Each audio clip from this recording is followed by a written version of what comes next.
핏 좋은 게살구라는 말이 있습니다. 겉보기엔 먹음직스러워도 막상 베어 물면 맛이 영 딴판인 과일을 두고 하는 말이죠.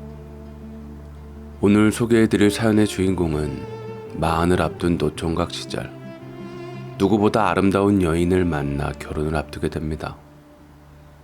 신부의 어머니 역시 무사람들의 시선을 사로잡는 미모의 소유자였는데 결혼식을 코앞에 두고 그는 상상조차 못했던 이 모녀의 실체를 목격하게 됩니다. 과연 그날 무슨 일이 있었던 걸까요? 그리고 그는 어떤 선택을 하게 될까요? 지금부터 40년 전 있었던 흥미진진한 이야기 속으로 들어가 보겠습니다. 안녕하세요. 저는 58개띠 버금가게 파란만장한 46개띠 할아버지입니다.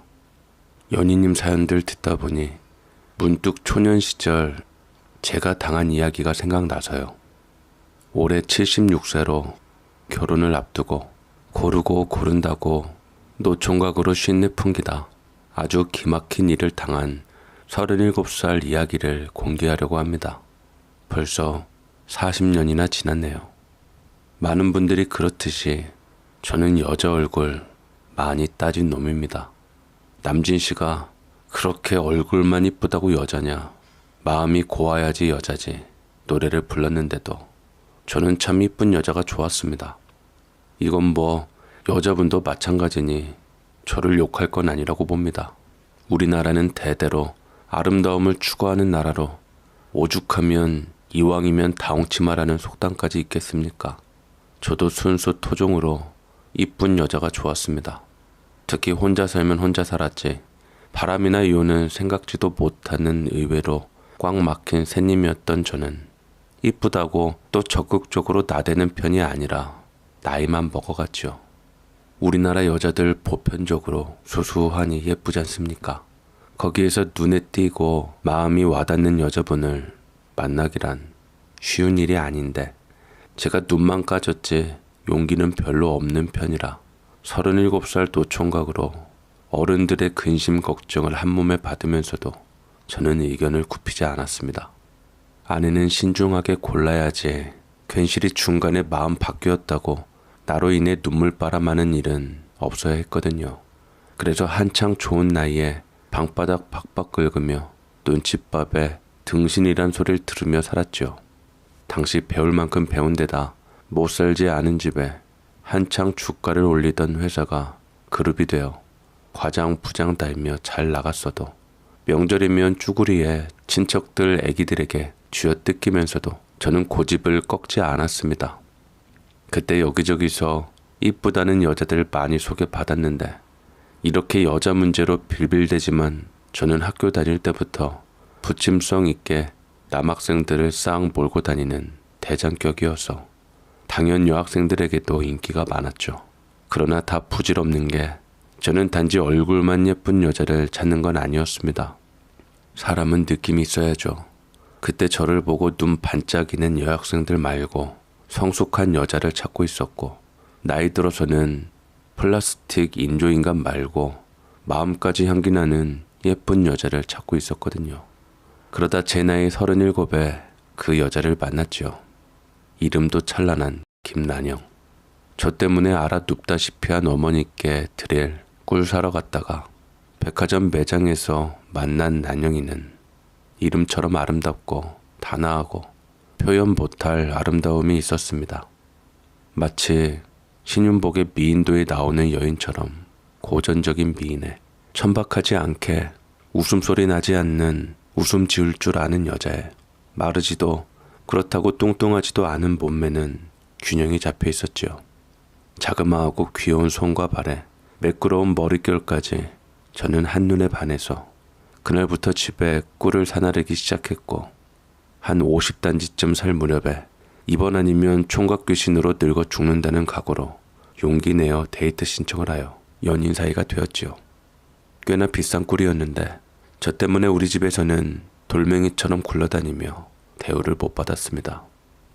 란영이 어머니는 란영이보다 어린 나이에 청상이 되어서 평생 수절 지키며 란영이와 여동생을 키웠다고 하는데 언젠가 인사드리러 가서 또 깜짝 놀란 게 어머니 미모는 완전 선녀로 장모님에 비하여 란영이는 미인 축에도 못 들 정도였습니다. 그러고 보니 란영이는 늘 엄마 칭찬을 입에 달고 살았습니다. 세상에서 자기 엄마가 제일 예쁘댔어요. TV에 나오는 탤런트들은 진짜가 아니라고, 화장 덕지덕지한 저런 얼굴에 아름답다느니 미인이라는 수식어를 감히 붙여서는 안 된다고 열변을 토했는데 다들 세상에서 제일 예쁜 것은 자기 엄마이니 그러려니 했는데 보니 진짜였습니다. 어쩜 그렇게 그림 같은지 모릅니다. 장모님이 나타나자마자 젊은이들마저 다들 뒤돌아보고요. 누구더라? 비슷한 인상이 탤런트 김미숙 씨처럼 고상하고 우아한 동양 미인이었습니다. 당시의 아줌마들과 다르게 업스타일로 머리를 틀어 올리셨는데 가느다란 목선이 드러나며 감탄이 절로 나는 게 꼭 무용가처럼 날씬하면서도 날렵하여 시선을 꽤 사로잡았습니다. 그렇게 제가 만나는 여자 있어요 하니 남자만 아니면 됐다 하고 상견례랍시고 어머니 아버지가 호텔에서 단도직입적으로 날짜 하나 잡읍시다 하고 나섰는데 신부감의 장모님 처음 뵙고 두 분 다 깜짝 놀랐죠. 당시 제법 괜찮은 호텔에서 차 마시고 올라가서 식사나 하자고 약속을 잡았는데 수없이 많은 분들 들락거리고 상류층이며 제법 있는 사람들 드나들어 사람 많이 봤을 텐데 직원분들도 다들 장모를 보고 눈을 못 떼더라고요. 말씀하시길 란영이 여동생 태어나고 얼마 안 되어 장인어른이 교통사고로 돌아가시고 거의 유복자나 다름없이 자랐고 이 미모에 25살 아름다운 청산 과부로 먹고 살려고 미용실 차려서 일하고 얼마 전부터 힘들어서 더 이상 못하시고 그 자리에 전통 찻집 한다고 하시는데 남 입에 오르내리지 않고 살려고 나름 고생 많이 하셨다는 소리에 절로 고개가 끄덕여졌습니다. 비록 홀로 키웠어도 다들 똑똑하고 바르게 잘 자랐으니 걱정 마시라고 하시는데 입술은 어찌나 앵두같이 작고 예쁜지 말씀하시는 동안 이야기를 듣는 건지 마는 건지 정신이 혼미해질 정도로 우리 어머니는 장모님 언변에 감탄하시며 또 많이 주눅이 드신 모양이더라고요. 이 일을 달거나 불만을 가질 수 없을 정도로 월등한 분위기 미인으로 절세 미인인 장모님처럼 란영이도 수수하게 딱 떨어지는 흰 블라우스 받쳐 입은 검정 투피스 정장인데 화장도 한 듯 안 한 듯 하셨는데 잡티 하나가 없고 참 어디 내놔도 빠지지 않을 부잣집 맏며느리감이었습니다. 아이고 고생 많으셨겠습니다 하시던 아버지의 말이 무슨 소리인지 느껴질 만큼 주변에서 가만히 안 내버려 뒀을 것 같은 장모님은 한탄 섞인 하소연을 하시기도 하였죠. 말도 마셔요. 나는 아니어도 주변에서 어찌나 말들이 많고 지켜보는 눈이 많은지 몰라요. 일부러 여자들만 드나드는 미용실 차려서 남자 접근 막으려 해도 바로 옆 가게가 이발소인데도 우리 미용실 찾아오는 남자 손님 때문에 엄청 곤란했고요. 당장 란영에 따라 쫓아온 남학생들로 인산인해였어요. 남학생까지 안 받기 뭐해서 커트 정도는 해주기도 했는데 우리 란영이도 지금 백화점 다니며 돈 많은 남자 고객들이 데이트 신청 많이 해도 조신하게 거절하고 다녔거든요. 다 짝이 있는가? 승희는 또 느낌이 다르다고 몇 번 이야기하더니 이렇게. 그러게 말입니다. 란영이 덕에 저희 집에 꿀단지가 막 굴러다닙니다. 혹시나 하고 아무 말 않고 있었는데 기승이 녀석이 일을 쳐도 아주 단단히 쳤어요. 그나저나 사부인 참 대단하시네요. 나 좋다는 사람에게 기대고 편히 살고 싶은 마음 들 텐데 하긴 딸들이 또 미모 물려받아 이리들 예쁘니 제가가 조심스럽기도 하셨겠어요. 말을 못해요. 눈만 마주쳐도 헛소문 나는데 이게 남편 없는 서름이구나 제대로 느꼈지요. 사실 저는 괜찮아도 애들 때문에 아줌마들이 일단 저를 경계하니까 친구들이 지 엄마한테 들은 이야기로 쑥덕거리고 힘들게 한 모양인데 우리 애들은 한결같이 저 믿어주고 따랐거든요. 그래서 남들이 뭐래도 저는 죽은 남편에게 의리 지키고 살았습니다. 저는 당당해요. 지난 세월 지켜본 제가 감히 사돈 어르신께 드릴 수 있는 말이 우리 란영이 얼굴은 황진이라도 심성이며 행동은 춘향이라는 거. 요건 엄마로서 하는 말이 아니라 제 3의 시각으로 냉정하게 말씀드리는 거예요. 승희 자네도 그 부분을 높이 쳤겠지만 여부가 있겠습니까? 말 한번 붙이려고 제가 정말 애먹었습니다. 나이 차이도 많이 나는 도둑놈에게 사윗감이라고 환영해 주시고 이뻐해 주시는 만큼 장모님 잘 보시겠습니다. 저도. 란영이 이렇게 예쁘고 바르게 키워주셔서 감사합니다. 어머님. 우리 부모님이야 쉬어 빠진 노총각 구제해 주는 것만도 감사한데 이렇게 아리따운 새 모녀의 자태에 눈이 휘둥그레해서는 이런 제가 이해 간다는 듯이 고개 끄덕이시더라고요. 조금 오버하면 막내 이모 정도로밖에 안 되어 보이는 아름다운 란영의 어머니는 또 미모가 무색하게 우리네 어머니처럼 그 좋은 나이에도 제가 하지 않고 자식들을 키워낸 장한 어머니로 참으로 손녀 같았습니다. 제가 마음 바라보는 늦깎이 신랑인데 비해 나이는 있어도 동안에 독보적인 미모의 란영이와 맺어진다는 것을 누가 상상이나 했겠습니까? 어머니는 안 그래도 걱정이 태산이었던 제 결혼 문제가 풀리자 무조건 신부집에서 바라는 대로 들어주실 기세였고 저 역시 남들 시집 장가들어 애 키우고 살림 산다고 쪼들릴 때 본가에서 구르며 돈 쓸 일이 없어 저축을 꽤 해놨기 때문에 비단 보자기에 폭 싸서 꽃가마 태워 모실 능력이 되었거든요. 더구나 우리 집에서도 따로 단독으로 집을 마련해 둔 것이 있어서 집값도 굳었겠다. 37살 노총각에게 찾아온 27살 절세미인 신부와 청산과부 장모님이 바라는 대로 함을 꽉꽉 채워 준비를 했죠. 심지어 외할머니가 당신 하늘나라 가기 전에 저 장가가는 것을 보는 것에 감격하셔가지고 외갓집 갑옷까지 챙겨주셔서 한바탕 싸움 날 뻔한 것을 외삼촌들이 순모들 다독거리고 눈 깜빡거리며 다른 반지 목걸이로 무마하며 온 집안이 환호에 환영을 하고 축복을 받으며 결혼을 하게 되었죠. 그런데 친구들이 오징어 가면 쓰고 함을 들고 란영시 동네에서 설친 그날 저는 이 모녀들이 어떻게 살았는지 알아버렸네요. 소름 돋고 끔찍하게도 이 미모에 수절하며 남편에게 의리 지켰다는 장모님은 인물값을 하고 살았더라고요. 그리고 제 신부인 란영이나 처제도 이런 장모에게 보고 배운 게 한둘이 아니었습니다. 지금이야 없어졌지만 저 장가간다고 설치던 40년 전에는 결혼 전 한 일주일 전에 사주단자하고 예물 폐물 들고 신랑 친구들이 신부네 집에 갔었거든요. 아주 떠들썩했지요. 특히 그때 아들만 셋 낳은 제 중마고우가 함진아비를 했는데 저보다 더 흥분해서는 손짓만 해도 달려갈 테니 걱정 말라고 하였는데 나머지 친구들이 흥분을 해서는 어디서부터 함을 팔아야 할지 싸움박질들을 했지요. 지금은 이거 안 하는데 보통 신부집 앞에 가서 함사시오라고 3번 외치면 신부 가족들이 함값을 주는데 보통 음식과 술상 받고 끝나는데 슬슬 돈봉투 요구해서 분위기 흉흉해졌지 않습니까? 요게 신랑이 주는 거고 신부 쪽은 본식하며 패백하는 거라 은근히 신경전이 나오는 모양인데 원래는 봐봐야 별것 없는 것들이지만 폐물들 가득 담은 데다가 우리 외갓집에서 전해지는 금부치까지 들어있어서 함진 녀석이 특히 신경을 썼단 말이죠.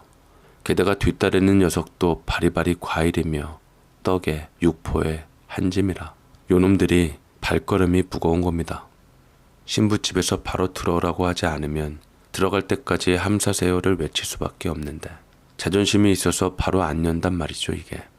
그런데 그렇게 저하고 란영이하고 같이 장모님 댁에서 녀석들이 함사라는 소리를 듣고 장모님하고 처제가 나가서 요놈들을 맞는 모양인데 뭘 어떻게 했는지 환성이 들리더니 이내 밖에 지는 소리가 들리더니 녀석들이 바로 입성을 했습니다.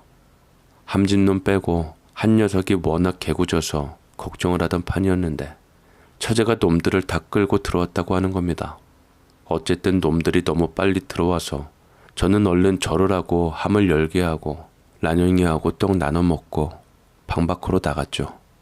나가보니 요놈들이 얼굴이 벌게져 있는데 이후에 밥과 술을 먹으면서 친구들과 뒤풀이를 하는데 말이 많이 나오더라고요. 이 아들 셋에 딸 하나 둔 유부남 함진아비가 척척 들어오는 바람에 몇 분 만에 함이 들어왔는데 함값도 채 못 챙겨서 심술이 조금 난 놈이 귓속말을 하는 겁니다. 야, 그런데 저 이쁜 아주머니가 네 장모였냐? 나는 이모쯤 되는 줄 알았다. 장인어른은 없다고 했지. 근데 좀 나는 참 그렇다. 네 처제하고 장모님이 아까 난 참 보다 천받네. 왜? 뭘 어떻게 했길래? 우리 처가 여자들이 이쁘긴 하지. 괜히 홀려서 들어와 놓고 민망하니까 딴소리는 자식들. 아니 그게 아니라 지금 들어와서 보니까 또 세상 다시 없는 요조 숙녀인데 아까 장난 아니었어. 함진아비한테 술 권하고 떡 물려주고 이게 그래 다들 하는 건데 달랐다고.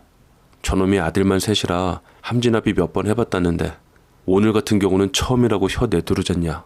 너 란영씨 조신하다고 했지. 글쎄 조신해는 보인다만 모르겠다 야. 당장 네 처제 함 들어오는 날 네 마누라가 어떻게 나올지. 함진아비를 홀릴 모양인지 뭔지 대담하게 그러는데 민망해서 들어왔다. 일칠 것 같아서. 아무리 급해도 잘 봐라 기승아. 큰일 난다 너. 장모님이나 처제가 외모가 보통은 아니잖냐. 오해들 많이 산다. 오죽하면 여자 상대하는 미용실 하면서도 구설수 들으시겠냐. 그래도 일생 혼자 딸들 키워내신 훌륭한 분이야. 저 미모에 수절하는 게 쉬운 일이겠냐? 얼른 들어오게 하려고 그런 거지 뭘 또 그렇게까지. 란영이 백화점서 일하면서 들락거리는 돈 많은 놈들이 숱하게 꼬셔도 연애 한 번 안 하네야. 그러지 마라. 나도 장가 좀 가보자 이놈아. 물론 이 말에 기분이 나빠서 뾰족하게 반응하긴 하였지만 제가 여자 때문에 친구들 말을 무시하고 흘려들을 정도로 얇은 놈은 아닙니다. 긴 세월 제 직업이나 환경 보고 여럿이 꼬리쳤지만 저도 아닌 것은 아닌 줄 아는 놈이거든요. 장모나 처제를 바라보는 친구들 표정이 영 이상한 게 저를 한두 해 본 것도 아닌 깨복쟁이 친구놈이 이런 말을 할 때는 이유가 있겠거니 하고 유심히 보는데 다들 유부남이라고 알렸음에도 장모님이 자꾸 함진아비 녀석 옆에다 처제를 앉혀놓고 자꾸 둘이 친하게 지내라고 하는 겁니다. 자식이 넷이다 해도 그 녀석이 대기업 과장이라는 말에 뿅 가가지고 영업을 하는데 아끼는 후배 있으면 소개시켜주란 게 아니라 당장 유부남인 내 친구가 책임지고 이끌어주며 자리 알아봐 달라며 처제에게 안주까지 입에 넣어주라 하고 남사스럽게 채근을 하시는 것을 보면서 저 미모에 25살 때부터 수절하신 대단한 분이다 했던 제 낯짝이 벌겋게 달아오를 정도로 부끄러웠습니다. 한술 더 떠 젊은 남자들 보니 기분이 무척 좋다며 분위기 살린답시고 자기가 직접 내 친구와 대작을 하시더니 안주를 준다고 꿀떡을 입에 물고 먹어라 하는 걸 차마 볼 수 없어서 제가 자리를 박차고 나왔는데 민망해하는 친구들과 반대로 란영이와 처제는 박수를 치며 깔깔거리고 있었습니다. 결국 더 있다가는 일 나겠다 싶었던지 친구들은 출근을 핑계로 집에 돌아가자 장모와 처제 란영이의 본색이 나오는데 저도 정 떨어져서 집에 가겠다고 하니 더 놀다가 자고 가라고 하십니다. 거실 대충 치우고 다 같이요. 란영이는 그렇다 쳐도 아무리 가족이 될 거라지만 어떻게 장모와 처제하고 같은 공간에서 눕습니까? 낮잠조차 남녀 유별하다고 누나하고 같은 공간에서 앉아던 저는 귀를 의심할 수밖에 없었고 놀라서 예 하고 반문했던 저는 란영이가 그냥 저 보내고 아저씨 부르라는 소리에 정신이 번쩍 들었습니다. 남자들로 동네 줄 세운다고 자기가 맘만 먹으면 나라 뒤엎을 미모로 그 좋은 나이에 장인어른 돌아가시고 재우는 꿈도 안 꾸고 딸 둘 키웠다고 자랑이 늘어지더니 무슨 아저씨란 말인지 이해가 안 되었죠. 한번 의심이 들자 유부남 친구에게 자꾸 처제를 들이민 것까지 장모고 나발이고 한번 짚고 넘어가야겠다 싶은 생각이 들었습니다. 감히 내 친구에게 꿀떡 주는 것부터 충격을 받은 마당에 이 여자가 큰일 치기 전에 접어야 하지 않나 하는 경각심이 들어서 참을 수 없었습니다. 란용아, 그게 무슨 소리야? 무슨 아저씨? 일 봐주시는 분이 계셔? 아니 있어도 지금 시간이 몇 시인데 여자 셋 사는 집안에 상치우라고 불러. 응? 있어. 우리 엄마 좋다고 따라다니는 아저씨. 나 시집 간다고 예단비 보태준 고마운 분 있어. 엄마 친구 중에서 제일로 좋아하던 아저씨인데 그 아저씨 부자야. 명예도 있고. 검사다. 지방 발령 갔다가 얼마 전에 올라왔대. 엄마, 아저씨가 얼마 줬지? 보니까 한 10만 원 정도 되던데. 부조는 따르고. 나 딸처럼 굉장히 예뻐하시거든. 한동안 소식 끊겼다가 나 시집 간다는 소리에 다시 연결됐어. 우리 결혼식에도 올 거야. 화환도 해준댔어. 아니 란영아, 아무리 딸처럼 예뻐해도 그렇지 이 시간에 누굴 부른다는 거야? 그리고 다시 연결되다니 그게 무슨 말이야? 누구하고? 혹시 장모님하고 사귄 사이야? 장모님 일생 수절했다면서. 엄마 일생 아빠 말고 결혼한 사람 없어. 다 엄마 좋다고 쫓아다녔는데 엄마가 딱 거절했어. 다 친구야 오빠. 오해하지 마. 무슨 거절을 해? 란영이 너까지 아는 남자면 대놓고 만난 거구만. 무슨 친구? 그래서 나 대신 그분 불러서 놀다가 자려고? 여기서 다 같이? 제 친구들과 놀면서 한창 흥이 오를 시점에 예상보다 빨리 가자 아쉬운 듯한 장모님은 제가 꼬치꼬치 묻는 것에 기분이 상한 듯이 저에게 자네 지금 내 뒷조사하는 거야? 하고 눈을 치켜떴는데 단아한 미인은 어디로 가고 천박하고 요망한 구미호 한 마리가 앉아있더라고요. 설마 아니 자기가 딸들하고 외간 남자고 같이 재우겠냐며 따지는데 아니 언제는 미모의 청상에 수저를 과부로 조신하게 살아도 여자들한테 의심받고 욕먹었다더니만 무슨 딸이 친구로 알고 있는 남자를 안방에서 재웁니까? 저는 눈을 감고 백을 세면서 이걸 지금 따지고 들어가서 끝장을 봐야 하나 아니면 란영이와 결혼을 진행하고 출가 외인으로 친정과 끊게 해야 하나 고민을 했습니다. 내 나이 벌써 37인데 이번에 엎어지면 또 37년을 기다려야 할지도 몰라서 고민이 많았죠. 차라리 장모님이 혼자 몸으로 애들 키우기 힘들어서 재가를 했다거나 결혼까지는 아니어도 란영이가 아버지라고 부를 만한 사람이 있었다면 이렇게까지 멍하진 않았을 것 같습니다. 장모님의 친구인데 자기들은 아저씨라고 부른다면서 아무것도 아닌 척 하는데 어린애도 아닌 뻔히 알만한 27세 아가씨가 결혼해서 안 그럴 거라고 누가 보장합니까? 그렇게 눈을 감고 차분하게 감정을 가라앉히고 노력을 했음에도 저는 도저히 이해가 안 가고 묻어두고 결혼했다간 더 못 볼 꼴을 볼 것 같아서 그냥 판도라의 상자를 열기로 했습니다. 장모님과 란영이나 처제 이야기를 다 듣고 생각해보자 이거였는데 일단 장모님은 제가 꼬치꼬치 묻는 것부터 기분 나쁘셨죠. 아니 나 오늘 기승이 자네 다시 봤네. 담대하고 통 큰 줄 알았더니 친구들하고 같이 있는 거 보니까 밴댕이가 따로 없더구만. 자네 친구 쓸만해서 라니하고 밀어주려고 했더니 번번이 회방 놓고 말이야. 예, 말씀 잘하셨네요. 그놈이 애가 넷이라고 몇 번을 말씀드렸는데 왜 자꾸 처제를 밀어넣으며 들쑤셔요? 내가 얼굴을 들 수가 없었네요. 저 그 녀석 부모님 집에 전화 연락 없이 쳐들어가서 밥 먹고 자란 놈이에요. 좋은 놈 소개시켜달란 것도 아니고 어쩌라고 자꾸 처제하고 친하게 지내래? 안 그래도 저 아무나 하고 하느니 혼자 늙어 죽겠다고 하는 판에 결혼하겠다고 나서서 다들 기대가 컸는데요.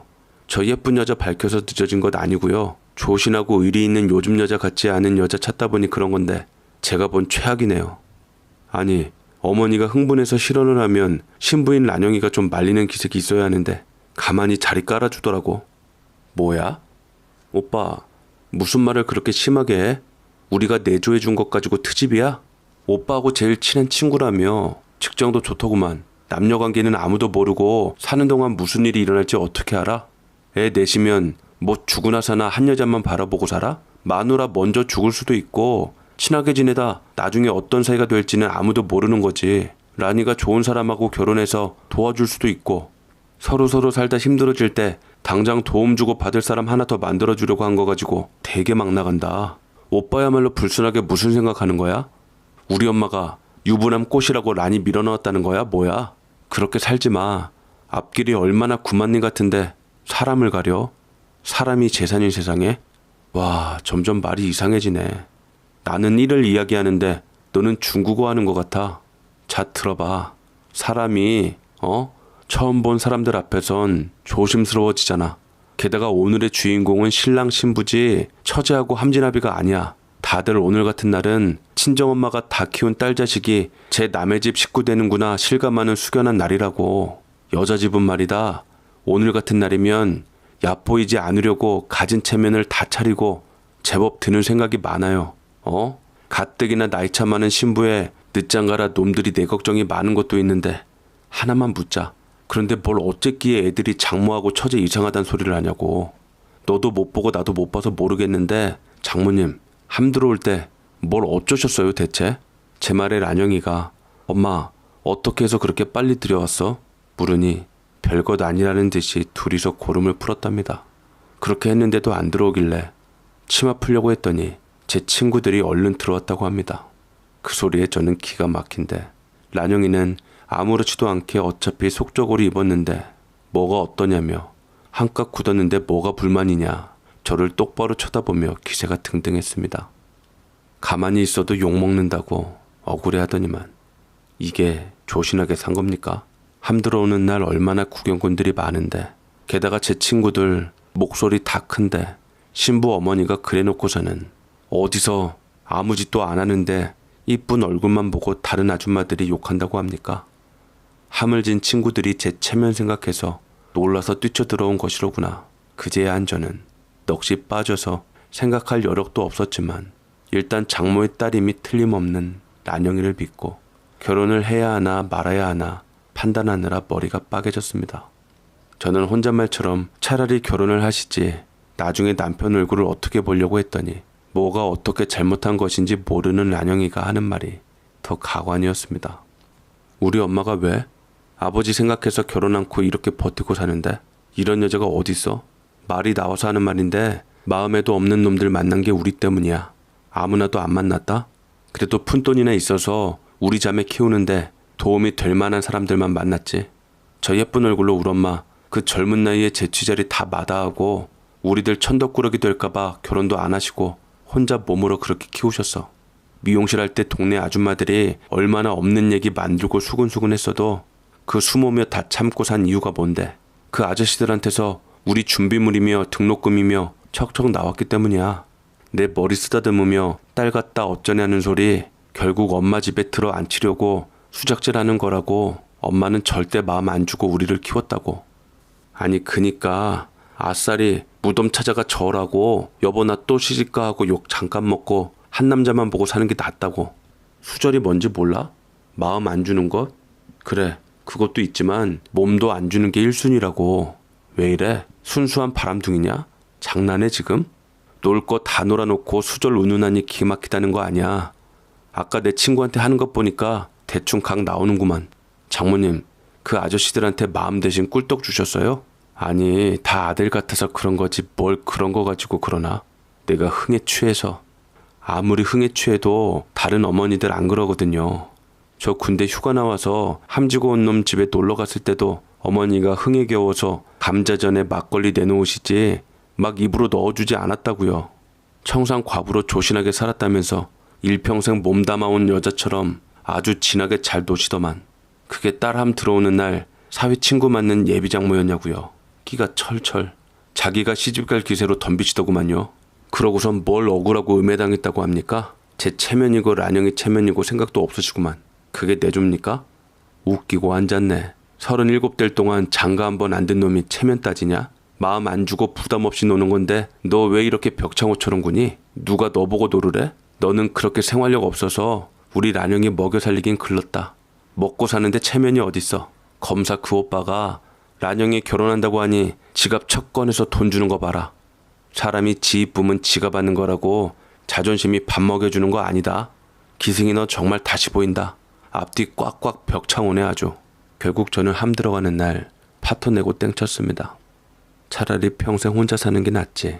도저히 이런 사고방식을 가진 여자를 우리 집에 들이고 가정 분란 만들 자신이 없었거든요.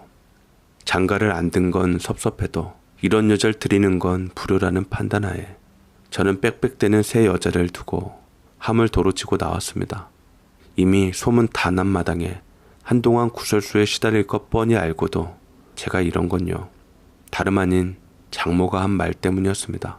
지금 생각해도 토 나오는데 생활력 강해서 저를 위해 안팎으로 내조 잘할 거란 난영이 칭찬이랍시고 그때 그 여자가 한 말은 아직도 제 귀에 생생하여 제가 그만합시다 하고 폐물함을 주섬주섬 챙겨놓자 너는 그 성격에 난영이 덕볼 거라면서 말리면서 뭐라 했냐면요. 너는 여자가 가정을 위해 얼마나 희생하는지를 몰라. 남자라. 남자가 벌어먹이려고 들어온 꼴 보면서 내내 굽신거리는 것처럼 여자도 그렇게 살아. 난영이 압박하고 당장 집에서 쫓겨가야 할 판에 내가 가게 주인이며 집주인하고 놀고 이 집을 지켰어. 알아? 동네 아줌마들 입방정에 팔이 날려서 꼼짝없이 굶어 죽는 판에 우리 난영이가 머슴아들 끌고 와서 그나마 입에 풀칠을 한 건데 예쁜 이 미모가 천벌인가 싶을 정도로 남자 많았어도 지 스스로 돈 꺼내는 놈이 드문데 우리 난영이 라니는 어찌나 똑똑한지 그 어린 나이에도 나오지 말아라 하면 꼼짝을 않고 방에 있다가 갈 때 되면 신발도 닦아놓고 여름이면 주스, 겨울이면 따뜻한 커피 타놓고 현관 앞에서 기어이 지갑 열리게 했어. 툭 까놓고 남의 새끼 밥 굶는지 알게 뭐겠어 그놈들이. 그런데 우리 애들은 나 혼자 발 동동 구르는 거 안타까워서 제 목 했던 거야. 알아? 기승이 너는 모른다. 세상은 남자가 움직이는 것 같아도 그 사람들을 조종하는 것은 여자란 걸. 그러니까 차라리 결혼을 하시라고요.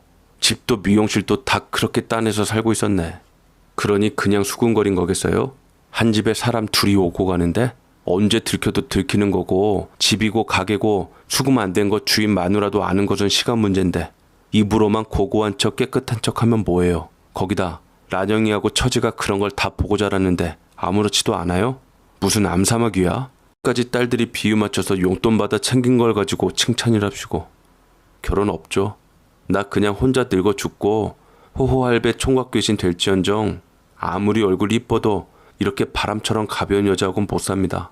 뭘 여자가 세상을 조종을 해? 조강지처 다 집에 있고 끼케야 첩이면서.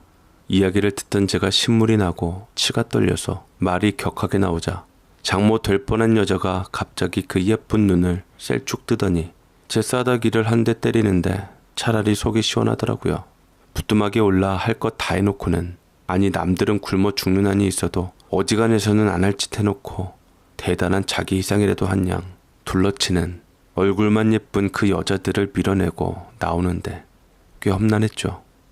뭐라도 내놓고 가라고 손톱을 세워 제 머리 가죽을 벗겨낼 기세로 달려들어 쥐어뜯고 뽑고 발로 차고 함을 짊어진 제 등 뒤로 매달리고 장난이 아니었습니다.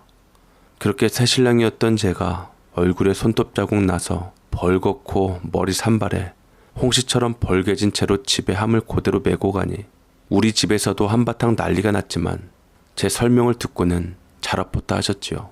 제가 사실 방송 심의에 걸릴까봐 순화를 시켰지만 참 난잡했습니다. 남자가 한둘도 아니고요. 제 부인 될 사람이 그렇게 해서 벌어온 돈으로 혼수해오는 것 저는 싫었습니다. 저하고 살다 돈 궁하면 무슨 짓을 할지도 자신할 수 없고요. 이미 충격받은 친구들이 집에 와서 어두운 표정으로 제 걱정을 한참 하고 갔던 터라 쉽게 엎었습니다. 보통 여자는 아닌 듯이 고고하고 특이하게 아름답던 그 여자들은 역시 보통 여자는 아니었죠. 걱정과 달리 저는 이 일이 지난 후 1년 만에 지금 마누라 만나 결혼했습니다.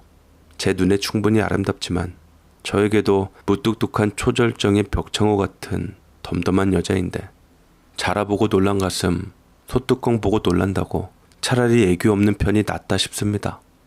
물론 아들 딸 낳고 한 10년 이후부턴 저에게 살살 실수처럼 애교를 보이며 아직까지 해로워하고 있는데 무슨 고전 문학 속에 나오는 자기 스스로 인생 꼬는 비련의 여주인공도 아니고 마음 안 주면 된 거라던 난영이 생각하면 아직도 소름이 돋습니다. 지금은 이런 일 예사로 벌어지는 세상이라 저보고 꼰대라고 하실지 모르겠지만 40년 전 그때는 남자 여자 손만 잡아도 얼레리 꼴레리 하던 시절이라 새색시 입에서 저런 말이 나온다는 것 자체로 충격이 이만저만이 아니었거든요. 그 충격인지 저는 차라리 딱딱한 여자가 좋네요. 우리 딸에게도 과한 애교는 자중하고 한 사람한테만 보여주라고 하는데 누가 사위가 될지는 모르겠지만 각오 단단히 해야 할 겁니다. 사춘기 때부터 거울 보고 연습했거든요. 아무튼 결혼했으면 배우자에게 충실하고 비록 내가 결혼을 안 했더라도 가정 있는 사람은 건드리지 않는 맑은 세상이 되었으면 합니다. 이상 몸 함부로 하는 사람만 보면 짖는 늙은 멍뭉이었습니다. 들어주셔서 감사합니다.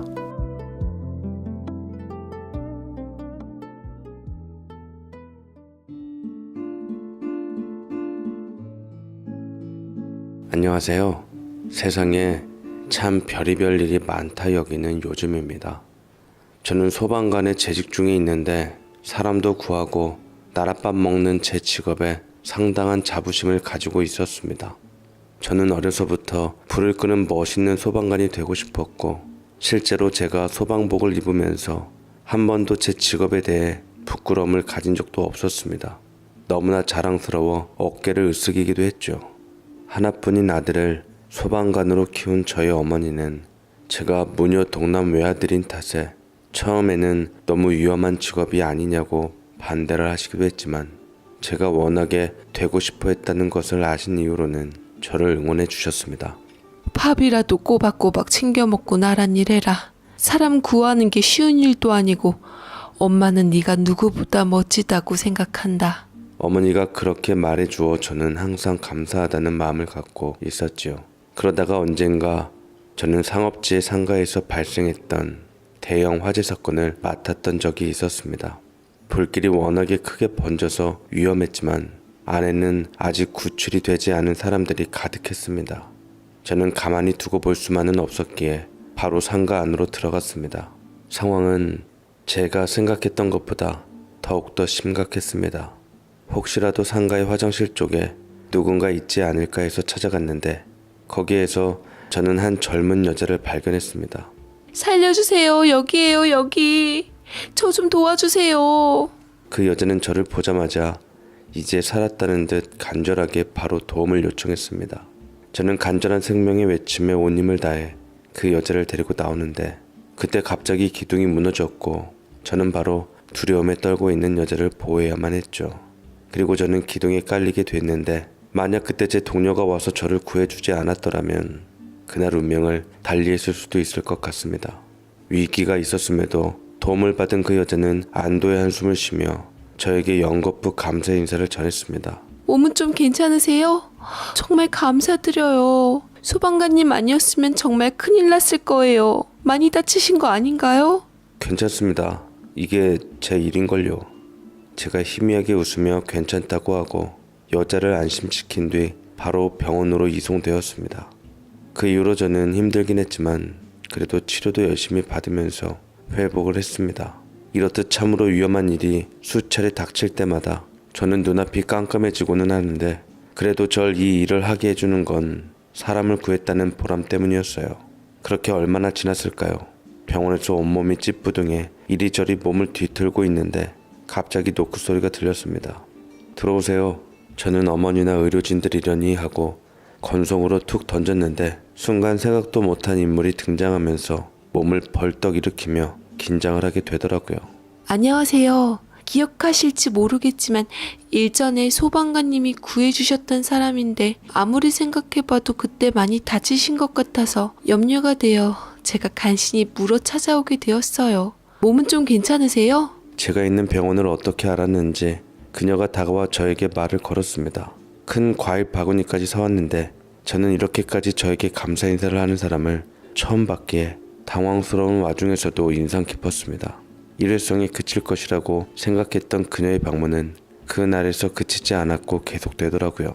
저에게 몸은 어떠냐, 혹시라도 불편한 것은 없냐 몇 번이고 묻곤 했습니다. 거기다 제가 좋아하는 반찬들을 만들어서 가지고 오기도 하고 제가 행여나 무료할까 싶어 제가 관심 있어 하는 책이나 잡지 같은 것을 가져오며 저와 여러 가지 대화를 하기도 하더라고요.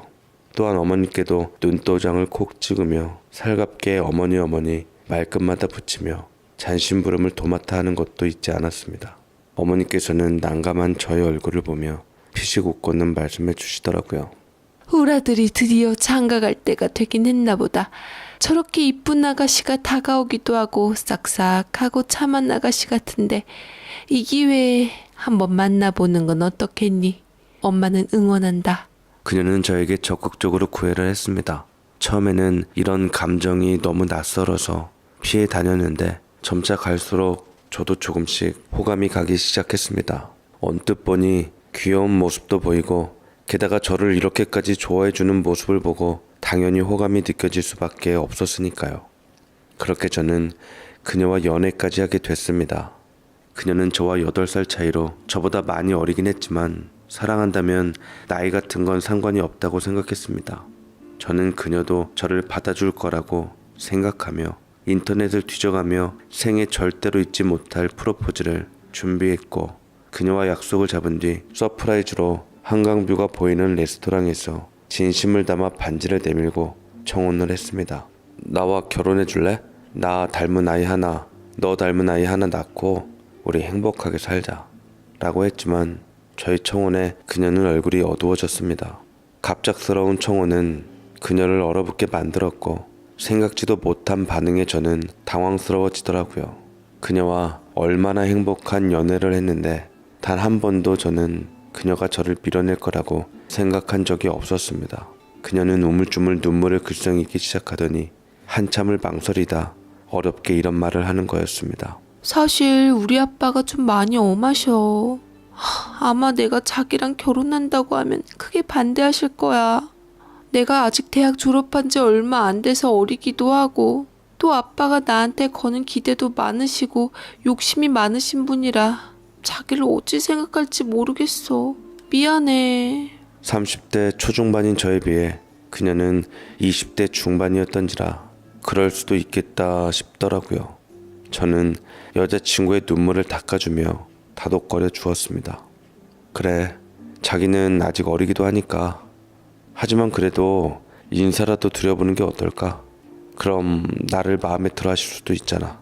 저는 어떻게든 그녀와 결혼하고 싶어서 계속해서 설득했고 그녀도 고민하다가 그럼 한번 아버지를 만나보자고 말했습니다. 저는 잘 보이고 싶은 마음에 친구에게 좋은 양복도 빌려 입고 한껏 긴장을 하면서 나갔습니다. 한 갈비집에서 그녀의 아버지를 처음 만나게 됐는데 옷도 아무 차림이나 하고 오고 냉소적인 눈빛으로 저를 위아래로 훑어보고 계시더라고요. 여자친구는 아버지의 성질을 잘 알았던지 팔짱을 끼며 분위기를 환기시켜 보려고 이런저런 말도 해보고 웃음 지었지만 아버님은 처음 만나자마자 깐깐하게 잔뜩 얼굴을 굳힌 채 표정 또한 좋지 않았습니다. 제가 인사를 하고 간단하게 자기소개를 하며 자리에 앉자 직설적으로 쏘아댄 아버님이셨죠. 자네 소방관이라고 했나? 아, 네, 그렇습니다. 뭐야, 그거 뭐 돈도 안 되는 직업 아니야? 내가 딸한테 자네 직업 들었을 때 괜히 위험한 데 쓸려서 우리 딸 젊은 나이에 혼자 되면 어쩌나 싶어서 내가 아주 걱정을 사서 한다니까. 보험회사에서도 소방관이라고 하면 그 종신보험도 안 들어준다던데 자네 뒷감당은 각오하고 우리 딸하고 결혼하자는 건가? 저는 아버님의 말에 식은땀을 삐질삐질 흘리며 불쾌함이 쏟아져 왔지만 여자친구 얼굴을 보고 꾹 참고 흐트러짐 없이 말했습니다. 물론 제가 돈을 많이 버는 건 아니지만 그래도 가정을 이룰 수 있는 정도는 충분히 된다고 생각합니다. 소방관이 위험할 때도 있지만 또 마냥 위험한 직업은 아니기에 그렇게 염려 안 하셔도 되세요. 자네, 그럼 모아놓은 돈은 좀 있나? 당연히 집은 있어야 할 테고 우리 지훈이 데려가려면 내가 그동안 못 입고 못 쓰며 길러줬던 금액 한 1억은 내놔야 해. 괜찮겠나? 네? 그 정도 돈도 없이 우리 딸 데려가려고 했어? 자네보다 8살이나 어린 여자랑 결혼하려면 당연히 그런 능력 정도는 갖춰야 하지 않겠나? 이게 뭔가 싶더라고요. 남자 집에 여자가 예단으로 현금을 가져온다는 것은 들었지만 남자가 여자랑 결혼하기 위해 1억을 내놓는다는 말은 또 처음 들었네요. 아버님께서 하는 고약한 말을 들어보니 가족으로 엮이면 결코 장난이 아닐 것 같았습니다. 저는 혼란스러웠고 이 상황을 어떻게 풀어야 할지 난감했습니다. 그녀는 창피했던지 일단 아버지를 데리고 나갔고 제게 미안하다며 얼굴을 마주치지조차 못했죠. 그렇게 그날의 만남은 어떻게 끝난 것인지 생각도 잘 나지 않았습니다. 집에 돌아와서도 혼란스러운 마음이 가득했는데 그녀는 어떻게든 아버지를 자기가 설득해 보겠다고 하더라고요. 6개월 정도를 그렇게 아버님을 설득했고 다행히 겨우 저는 1억을 면제받고 그녀와 결혼을 할 수 있었습니다. 결혼 후에는 참 행복했습니다. 아침에 눈을 뜨면 그녀가 보이고 그녀가 차려준 밥을 먹으면서 출근을 하니 그저 행복한 마음뿐이었습니다. 하지만 그런 제 결혼 생활에 있어서 어려움이 있다면 장인어른이었습니다. 아버님이랑 저희 신혼집이랑 그리 멀지 않은 곳에 있어서 오다 가다 자주 들리시는 분이셨는데 겨우 결혼 허락을 하기는 하셨지만 저를 볼 때면 항상 못마땅한 눈빛으로 쳐다보곤 하셨습니다. 그리고 걸핏하면 신경질을 내시기도 했는데 그건 바로 제가 아버님의 마음에 들지 않는 액수의 용돈을 건넬 때마다 불만 불평이 늘어나시는 것이었죠. 사람이 말이야 참 쪼잔해서 원.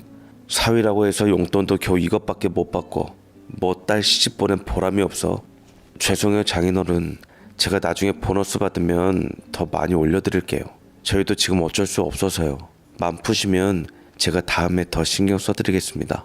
평소 장인어른께서 저를 고깝게 생각하신다는 것을 알았기 때문에 저도 나름대로 노력을 많이 했고 또 많이 챙겨드리려고 했습니다. 1년간 이렇게 노력을 했음에도 불구하고 장인어른은 걸핏하면 저를 처형의 남편인 형님과 비교를 하곤 했습니다. 하필 처형의 남편은 돈 잘 벌기로 유명한 사업가였던지라 자연스레 비교가 되고는 했죠. 우리 장서방은 저번에 용돈도 많이 줬는데 말이야. 역시 잘 나가는 사위는 다르다니까. 게다가 결혼할 때 롤렉스 시계까지 주고. 그런데 김서방은 뭔가 용돈이라 해봤자 쥐꼬리만큼 주고 뭐 하나 좋아할 만한 게 없어. 형님은 사업을 하셔서 그런지 돈이 많은 분이라고 들었습니다. 정확히 어떤 사업을 하고 있는 것인지는 몰랐지만 꽤 많은 돈을 버는지 비싸다는 동네의 45평 아파트에 살고 있는 데다가 비싼 외제차를 끌고 다녔습니다. 덕분에 처형은 온갖 명품 옷과 가방까지 수시로 바꾼다고 했죠. 저는 괜히 이런 처형 때문에 아내가 속상하지 않을까 싶어 걱정이 됐습니다. 하지만 아내는 그런 건 신경 쓰지 말라고 했습니다. 결혼은 현실인 문제니까 돈이 중요하다고는 하지만 저는 그보다 두 사람의 마음이 훨씬 더 중요하다고 생각했습니다. 장인께서는 그걸 잘 모르시는 듯 했지만 저희 부부가 잘 사는 모습을 보여드린다면 분명 마음을 바꿀 것이라고 저는 그렇게 믿었습니다. 하지만 그런 제 믿음은 조금씩 균열이 생기기 시작했습니다. 언젠가 제 아내가 처형과 같이 백화점 쇼핑을 갔다는 거였죠. 처형은 기분이라고 하면서 아내에게 명품백을 하나 선물했습니다. 아내는 그 가방을 보고 하루 종일 너무 예쁘지 않냐며 저에게 자랑을 했죠. 역시 명품이 다르긴 달라 여보. 이거 봐봐. 진짜 예쁘지 않아? 그러게 비싼 건 다르네. 당신도 훨씬 빛나는 것 같아. 아, 그런데 이런 가방에 맞춰서 입을 옷과 신발이 없네. 게다가 지금 내 머리도 엉망진창이고 가방만 빛나면 뭐해. 아니야. 당신 그 자체로도 충분히 빛나는데 뭘. 예전에는 이렇게 말해주면 아내는 웃으며 좋아했는데 그때는 별로 탐탁지 않은 듯한 반응이었습니다. 그리고 다음날 아내는 예쁜 옷을 샀다며 좋아했습니다. 이거 봐. 완전 나랑 잘 어울리지? 가방이랑 너무 매치가 잘 돼. 그래? 그런데 어디서 산 거야? 그게 뭐가 중요해? 이렇게 나랑 잘 어울리는 옷인데 당신은 뭐 돈부터 생각하는 거야? 갈수록 아내의 감당 못할 것 같은 소비에 저는 걱정스러워서 조심스럽게 아내를 달래기 시작했습니다. 여보, 이제 우리 다음 해부터 아이도 갖기로 했잖아. 그러면 아껴야지. 이런 데에 쓸 돈이 어디 있겠어. 내 월급 사정 누구보다 뻔히 잘 알잖아. 뭐라고? 지금 내가 당신 월급 갖고 사치를 한다는 거야? 진짜 쥐꼬리만큼 월급 가져와서 아빠 말대로 온갖 생색 다 부리네. 당신 돈밖에 모르는구나. 내가 어린 나이에 언니보다 못한 것도 없는데 왜 이렇게 살아야 돼? 나도 언니처럼 돈 걱정 없이 펑펑 쇼핑 좀 해봤으면 좋겠다. 아내는 실망한 표정을 보이며 화가 나 획 안방으로 들어갔습니다. 퇴근하느라 허기져서 저는 밥솥이랑 냉장고를 살펴보았지만 요새 쇼핑을 하느라 돌아다녔던지 텅텅 비어 있었습니다. 이리저리 찾아보니 유통기한이 간당간당한 라면이 하나 남아있어 그걸로 때우기로 하고 끓여 먹었습니다. 그러던 찰나 아내는 안방문을 걸어 잠그고 어딘가에 전화를 하는 것 같더라고요. 언니 말대로 진짜 그 옷이랑 완전 잘 어울려. 나 또 쇼핑 가고 싶은 거 있지. 됐어. 남편이 얼마나 눈치를 주는데. 내가 또 백화점에 갈 수나 있겠어? 진짜 언니 말대로 결혼은 현실인가 봐. 지금 와서 생각해보면 나 좋다고 했던 돈 많은 사람들도 널렸었는데 내가 뭐에 홀려서 이렇게 결혼했는지 모르겠어. 아내는 마치 저 들으라는 듯이 저를 흉보고 있었습니다. 맨날 못 잡아먹어서 안달인 장인어른 상대하기도 버거운데 그토록 사랑한다던 아내까지 이 지경이니 숨이 막힐 지경이었습니다. 아무리 장인어른께서 저를 못마땅하게 생각해도 아내만큼은 저를 사랑해 줄 줄 알았으니 말이죠. 그래도 저는 이해하려고 노력하고 이것도 지나가는 변화이지 않을까 싶었습니다. 사랑이라는 것도 언제나 동일한 형태를 가질 수는 없는 것이기도 하니까요. 저는 아내가 투정을 넘어 성질을 부려도 참고 넘어갔습니다. 그런데 이런 제 인내심에 한계가 나타나는 사건이 터지고야 말았습니다. 바로 그때는 저희 어머니의 생신이셨습니다. 저는 전부터 어머니께서 여기 아프다 저기 아프다 하셔서 큰맘 먹고 안마의자를 사드리려고 했습니다. 언뜻 아내에게도 제 마음을 비췄지만 정작 아내는 딴지를 걸며 자꾸 불만이 있는 듯이 말을 하는 것이었죠. 300만 원이면 돈이 얼마야 대체? 이거면 저번에 받았던 목걸이 한 개는 살 수 있을 텐데. 자긴 나보다 어머니가 우선이지? 이번에 내 생일에는 싸구려 금방에서 14K 반지 달랑 하나 사주더니 어머니는 300만 원짜리 안마의자가 웬 말인데. 이번에 어머니 칠순이잖아. 그러니까 큰맘 먹고 좀 돈 쓰기로 한 거고. 내가 나중에 당신 원하는 명품백 꼭 사줄게. 이번에는 어머니께 양보하자. 칠순이 뭐 대수야? 어머니 보니까 팔팔하시고 정정하시더구만. 굳이 안마의자 아니더라도 장수하실 것 같던데. 이렇게 비싼 걸 꼭 사드려야 해? 아내는 계속해서 어머니에게 드릴 선물을 다른 것으로 바꾸자 했습니다. 장인어른 칠순 때는 큰맘 먹고 적금 통장 깨서 500만 원을 드렸을 땐 별 말도 없었으면서 어머니의 칠순에 300만 원 정도 하는 선물을 한다고 하니 뭐가 그렇게 불만인 건지 저는 기분이 상했습니다. 그러다 아내는 기어이 일을 저지른 거였죠. 어느 날 칠순을 앞둔 어머니께서 제가 안마의자 사드린다는 것을 어찌 알았는지 노하신 얼굴로 제게 따끔하게 한마디 하시더라고요. 난 안마의자 그런 거 필요 없다. 너희가 힘들게 돈 벌고 있는데 내가 뭐라고 비싼 걸 받아. 어머니, 갑자기 그게 무슨 말씀이세요? 이번에 주문해서 드리려고 하는데 이미 모델도 다 받았어요. 아니, 그보다 제가 안마의자 사드리려는 건 어떻게 하셨어요? 그게 뭐가 중요하다니. 됐다. 그만만으로 충분하니까 신경 쓰지 말아라. 정 마음에 걸리면 그냥 작은 거나 하나 사주렴. 어머니는 계속해서 안마의자를 한사코 거절하셨습니다. 그러자 아내는 옆에서 잘 됐다는 식으로 저에게 말했죠. 거봐. 어머님도 부담된다 하시잖아. 그냥 어깨 안마기나 하나 사드려. 그거 이번에 특가로 나온 거 30만 원짜리 있던데. 그건 내 돈으로 사드릴게. 아내의 성화와 어머니의 고집에 결국에는 안마의자를 사드리지 못하게 됐습니다. 그런데 나중에 알고 보니 어머니 이웃집 친한 아주머니한테 들은 것이었는데 사실은 아내가 어머니에게 몰래 전화를 걸어서 바꾼 것이라 하지 않겠습니까? 요즘 우리가 형편도 어려운데 너무 부담스러운 선물이 아니냐는 식으로 말하면서 말이죠. 평생 고생만 하셨던 어머니는 혹여라도 자신이 민폐가 될까봐 전화 한 통도 마음대로 하지 못하셨고 저희 집 한번 편하게 오신 적도 없으신데 말입니다. 반면 장인어른은 다짜고짜 저에게 전화를 하시고 또 신혼집도 연락 없이 오시곤 했습니다. 연락이라도 하고 오시라는 식으로 말하면 미간을 찌푸리면서 대자로 뻗으시고 양말을 제 얼굴에 휙 던지시더라고요. 내 딸 집인데 내가 연락을 하고 와야 되나? 자네 참 말 한번 가지없게 하는구만. 곁에 있는 부모도 제대로 못 모시면서 무슨 사람을 구하겠다고. 이런 식이었죠. 저는 장인어른이 그런 식으로 나올 때면 피가 거꾸로 솟더라도 참을 수밖에 없었습니다. 그 이후로도 아내와 저는 조금씩 트러블이 생기기 시작했습니다. 장인어른은 당연하게 하는 것들을 저희 어머니는 하지 못했으니 제 마음속에는 불만이 생기고 있었죠. 따지고 보면 우리 어머니가 며느리 눈치를 더 보고 있는 듯 했습니다. 그리고 저 또한 아내가 넉넉하게 자기가 하고 싶은 것을 하지 못해주는 죄책감 때문에 더 잘해주려 노력했지만 그래도 아내는 좀처럼 만족하지 못했습니다. 내가 이렇게 돈 걱정이나 하면서 살 줄 알았으면 당신이랑 결혼하는 게 아니었어. 우리 언니는 행복하게 잘 사는데 왜 나는 이렇게 돈 쓰는 거 눈치를 보면서 살아야 해? 왜 우리를 남들이랑 비교하는 거야? 우리랑 처형네는 다르잖아. 몰라. 답답해. 진짜 왜 당신이랑 내가 결혼을 해가지고 이래서 부모가 반대하는 결혼을 하는 게 아닌가 봐. 대체 언제까지 그럴 건데? 이제 그만 좀 해. 나도 힘들어. 참다 못해 터진 저와 아내는 그날 크게 싸웠고 아내는 짐을 챙겨서 친정으로 가버렸습니다.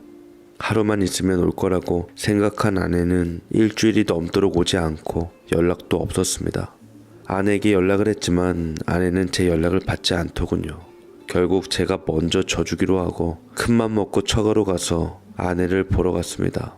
그러자 장인어른께서 혀를 차시며 한심한 듯 저를 바라보시고는 문을 여시더군요. 사내놈이 아내 하나 건사하지 못하고 이게 뭔가? 심려 끼쳐드려서 죄송합니다, 장인어른. 아내 지금 있나요? 제가 아내를 데려가도록 하겠습니다. 난 잘 모르겠네. 그러게 애시당초 내가 뭘 했어? 둘이 결혼하면 안 된다고 했지. 딱 봐도 둘이 너무 안 어울리는 게 지나가다 궁합도 한번 보니까 아주 최악이더구만. 자, 이제 어떻게 할 텐가? 우리 딸은 이제 자네랑 같이 살고 싶지 않다고 하는데. 네? 그럴 리가요. 여보 나와봐. 나랑 얘기 좀 하자. 장인의 말을 믿을 수 없었던 저는 계속 아내를 불렀지만 장인어른과 옆에 있던 형님께서 저를 말렸습니다. 형님은 어쩔 줄 모르던 저에게 잠깐 나가서 한번 이야기를 해보자고 불렀습니다. 형님은 그래도 이야기가 통할 거라는 생각에 저는 같이 맥주집으로 가게 되었죠. 형님은 저보다 어리지만 벌써 많은 돈을 벌어서인지 입은 옷이며 반지나 목걸이까지 모두 번쩍번쩍했습니다. 참으로 돈이 좋긴 좋더구만요. 부러웠습니다. 평범한 나랏밥 먹는 소방관인 저는 죽었다 깨나도 저런 고급스러운 것은 가질 수 없겠죠. 아내에게도 턱턱 사줄 수가 없을 테고요. 저는 속상한 맘에 잔을 들이키고 답답한 제 속내를 털어놓을 수밖에 없었습니다. 솔직히 아내가 이렇게까지 저와 함께하는 걸 싫어할 줄 몰랐습니다. 저는 그래도 아내를 열심히 사랑하려고 노력하는데 도대체 어떻게 사람이 이렇게 변할 수 있는 것인지 모르겠어요. 처음에는 정말 저를 조건 없이 사랑해주는 사람이라고 생각했습니다. 동료들도 제가 이렇게 구출해준 사람과 연이 닿아서 결혼하게 된 것에 대해서 부러워하기도 했고요. 처음 만났을 때만 해도 정말 그저 같이 있기만 해도 행복했는데 어쩌다 이렇게 된 것일까요? 형님도 제가 속내를 털어놓으니 덩달아 잔을 비우며 제게 맞춰주더라고요. 제가 사실 애들 엄마하고 결혼하기 전까지만 해도 어려웠던 시절이 있었고 그 와중에 여러 사람 꽤 만났습니다. 처음에는 다들 사랑이라고 쉽게 말하죠. 그런데 시간이 지날수록 그 사랑이란 게 아무 소용이 없더랍니다. 그래서 저는 끝까지 영원히 사랑하려면 돈이 필요하겠다 싶어서 사업을 했고 다행히 성공해서 돈을 모은 거였어요. 그래서 애들 엄마랑도 만나서 결혼하게 된 거죠. 아마 애들 엄마도 제가 이만큼 돈이 없었으면 저랑 결혼할 생각은 없지 않았을까요? 결혼은 돈을 갖고 하는 게 아니라 사랑해서 마음이 가는 사람과 하는 게 아닌가요? 저와 아내는 그 누구보다 서로를 아끼고 존중해 줄 수 있다 생각해서 결혼한 거였어요. 글쎄요, 결혼 당시에는 그랬을 수도 있죠. 하지만 지금도 상대방이 그렇게 생각할까요? 솔직히 말하자면 아마 처제는 현실에 눈뜬 이상 바뀌지 않을 거예요. 점점 불만이 쌓여갈 거고 차라리 이참에 시간 낭비하지 말고 그냥 각자의 길을 가는 게 현명하지 않을까요? 기가 막히더군요. 그러니까 나더러 지금 이혼을 하라는 건데 형님의 입에서 나온 말이긴 하지만 이건 대체 누구 생각인지 모르겠더이다. 저는 이혼할 생각이 없다고 말하니 형님은 팔짱을 끼고 저를 오랫동안 빤히 쳐다보았습니다. 어쨌든 저는 아내와는 헤어지고 싶지 않았고 헤어질 수 없었습니다. 전 아내를 여전히 사랑했고 특히나 이혼이라면 기겁하시는 어머니를 위해서라도 저는 이 가정을 유지하고 싶었어요. 허나 그날 저는 처갓집에서 아내를 데려올 수 없었습니다. 그 후로 일주일 정도가 더 지난 후 아내에게 전화가 왔더라고요. 노심초사하며 전화기만 받던 저는 이제 아내가 드디어 기운이 풀렸구나. 그럼 그렇지. 우리가 얼마나 애틋하게 사랑해서 결혼했는데 그깟 돈 갖고 이리 쉽게 헤어지나 싶어 기다렸다는 듯 바로 전화를 받았습니다. 여보, 보고 싶었어. 그동안 잘 지냈어? 왜 그동안 내 연락을 안 받았던 거야? 우리 이혼해. 그게 무슨 소리야. 일단 만나서 얘기하자. 아니, 싫어. 다시 구질구질한 그 시절로 돌아가고 싶지 않아. 그리고 나 요즘 만나는 남자 있어. 갑자기 만나는 남자가 있다니. 저는 그 청천벽력 같은 소리에 할 말을 잃었습니다. 아내는 내가 거짓이라고 믿을까봐 해서인지 차근차근 비교까지 해주며 저를 지그시 떨구려 하더군요. 형부한테 소개받았는데 꽤 근사하고 멋지더라고. 당신보다 훨씬 돈도 많고 나한테 돈 때문에 구질구질해지지 않게 눈치도 안 줘. 당신이 이혼해주면 위자료도 준다더라? 참 돈이 좋긴 좋더라. 이혼 소장 보냈으니 하루빨리 도장 찍어주고 애 없으니까 이혼도 어렵진 않다고 하더라. 난 내게 어울리는 남자 찾았으니 당신은 당신에게 어울리는 여자 찾아봐. 라며 아내는 지 할 말만 하고 전화를 툭 끊어버렸습니다. 손이 벌벌 떨려서 기가 막혀 다시 한번 전화를 걸어도 이미 제 전화를 받지 않았습니다. 저는 속이 타들어가는 것 같았습니다. 처갓집에 가도 매번 문전박대를 당할 뿐이었고 저는 아내 때문에 마음고생을 하며 몇 날 며칠 폐인으로 지내게 되었습니다. 감춘다고 감추었건만 제 친한 직장 동료한테 건너 들으셨던지 저의 이런 사정을 어머니가 아시게 되시면서 저는 또 한 번 골머리를 앓게 되었습니다. 어머니께서는 헐레벌떡 쫓아와 이게 다 어떻게 된 거냐며 며느리에게 자신이 한번 말을 해보겠다면서 전화를 거셨지만 뭐 이미 마음을 달린 먹은 아내에게 돌아오는 대답은 똑같았죠. 저 이제는 더 이상 어머님 며느리 아니니까 전화하지 마세요. 없는 집에 시집 와서 저 고생했던 거 생각하면 진짜 너무 화나거든요. 고작 소방관 월급으로 살림하기 얼마나 힘들었는지 아세요? 그렇다고 뭐 아휴 시댁이 잘 사는 것도 아니고. 아내의 이런 냉담함에 어머니는 눈물을 보이시기도 했습니다. 가난하지만 그래도 아들에 대한 무한한 자부심으로 사셨던 어머님은 며느리가 이런 식으로 생각할 거라고는 전혀 예상도 하지 못하셨으니까요. 어머니께서는 아내가 완전히 돌이킬 수 없는 강을 건넌 것을 아시고는 혹여나 제가 상처받았을까봐 다신 일어나지 못할까봐 저를 안아주시고는 눈물을 삼키곤 좋게 말씀하셨습니다. 그동안 너는 얼마나 힘들게 지냈겠니? 내가 이 정도 말을 들었는데 넌 더 했겠지. 내가 너를 어떻게 키웠는데 그렇게 모진 말을 듣고 살아. 그 정도 되면 그의 말 맞다. 나 이혼하는 게 맞다. 다른 남자까지 만났다면 그건 얘기 끝난 거 아니니? 난 내 아들이 이렇게 지내는 꼴 못 본다. 그냥 헤어져라. 어머니까지 그럴 바에는 차라리 헤어지는 게 낫다고 생각을 하시니 저는 참 많은 생각을 하게 됐습니다. 정말로 여러 가지 생각해보면 이렇게 지내는 것보다는 차라리 그냥 헤어지는 게 나을 것 같았습니다. 친구들은 너무 억울하지 않냐며 위자료 신청이라도 하라 했지만 그러면 오랫동안 법정 싸움을 해야 한다는 말에 그냥 빨리 깔끔하게 끝내는 것이 낫다고 판단했습니다. 위자료 몇 푼 때문에 법정 공방을 이어가는 것도 보통 일이 아니더라고요. 이혼을 한 후 아내는 만족한 듯 웃으며 가정법원에서도 뒤도 돌아보지 않고 나갔습니다. 저랑 사는 동안 정말 치가 떨렸나 봅니다. 그리고 아내는 어느 선글라스를 끼며 명품으로 도배한 남자의 팔짱을 끼고는 방금 이혼한 사람이라고는 믿지 못하게 희희낙낙하게 장난을 치는데 개념 없는 형님이 소개를 시켜줬다던 돈 많은 남자인 듯 했습니다. 번쩍번쩍 빛나는 외제차를 타고 사라진 아내가 야속하기도 했지만 이미 사건은 끝났고 제가 되돌릴 수 있는 것은 아무것도 없는 듯 했습니다. 그 뒤로 저는 이 악물고 살아남기 위해 이혼의 아픔에서 벗어나기 위해 악착같이 일만 하면서 살았습니다. 자라보고 놀란 가슴, 소뚜껑 보고 놀란다고 여자라면 아주 섬뜩했고 도리질을 하게 되더라고요. 어머니는 이혼남으로 제가 홀로 늙어갈 것이 안쓰러우셨는지 재취 자리를 얻어보겠다고 하셨지만 저는 완강하게 거절했습니다. 내 인생에 있어서 이젠 다시는 여자가 없다고 생각했고 한 번 속지 두 번 속는 일은 없다는 생각으로 지냈습니다. 죄송해요. 저는 그냥 일하면서 어머니랑 같이 지낼래요. 이젠 여자는 만나지 않고 싶어요. 아직 네가 젊은데 무슨 소리니? 사람에 대한 사랑의 상처는 새 사람만이 아물게 해주는 거라 했다. 과거는 잊고 좋은 사람 만나서 더 잘 살아야지. 다른 것은 무조건 어머니가 하라는 대로 했지만 저는 다른 여자를 만나보라는 말에는 절대 응할 수 없었습니다. 그렇게 하루하루 삶의 의미 없이 일에만 몰두하며 아슬아슬한 삶을 이어갔는데 이혼을 하고 3년 정도가 지났을 때 저는 인생 역전의 기회가 오게 되었습니다. 저는 한 건물의 대형 화재 신고를 받고 구출을 하러 갔습니다. 건물 안에 있던 아이를 구출하다가 저는 그만 부상을 입고 말았는데 어깨가 타들어가는 강한 통증을 느꼈고 눈을 떠보니 병원이었습니다.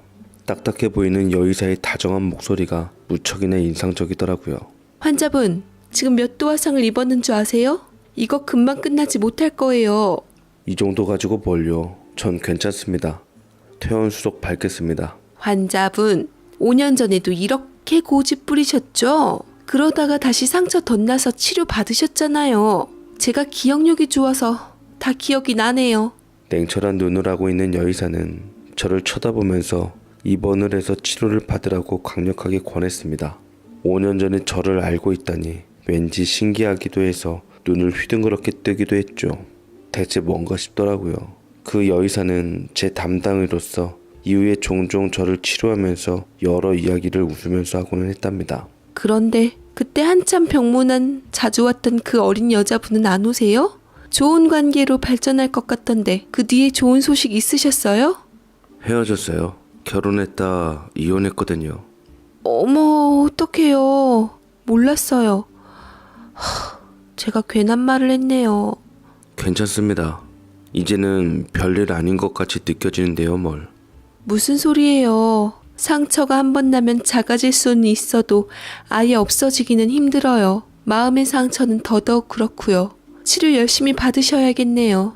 연애도 많이 해보지 않은 저였지만 왠지 저는 그 여의사가 저에게 관심이 있는 것 같다는 생각이 들었습니다. 하지만 의사 선생님이 뭐하러 저 같은 이혼남에게 호감이 있나 싶기도 해서 현실을 보고선 헛웃음을 지었죠. 참 죽어도 여자랑은 인연이 없더니만 이 병원에만 오면 여자랑 자꾸 엮이게 되는 것이 참으로 요성스러운 기를 가진 병원인가 싶었습니다. 의사 선생님은 알고 보니 저랑 동갑내기로 오다 가다 말동무가 되어주며 얘기를 나누기도 했는데 대화가 참 잘 통하더라고요.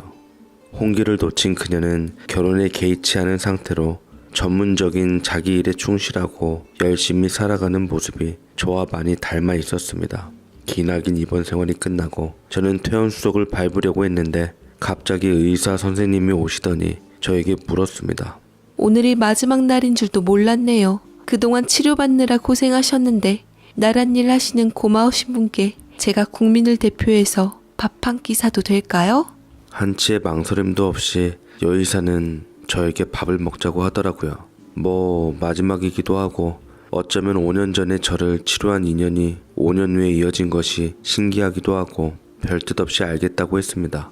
저는 의사 선생님이면 비싼 곳에서 식사를 하지 않을까 싶었지만 우리가 만난 곳은 삼겹살 집이었어요.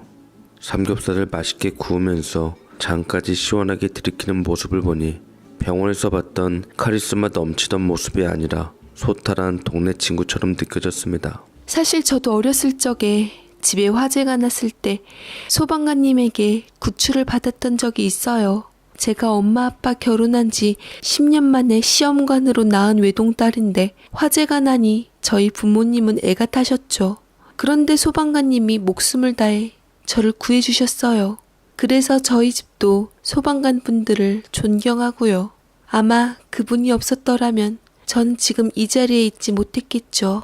여의사는 소방관이 대단한 직업인 것처럼 말했지만 저는 이혼을 한 뒤로는 제 직업에 대해서 자신감이 많이 사라졌습니다.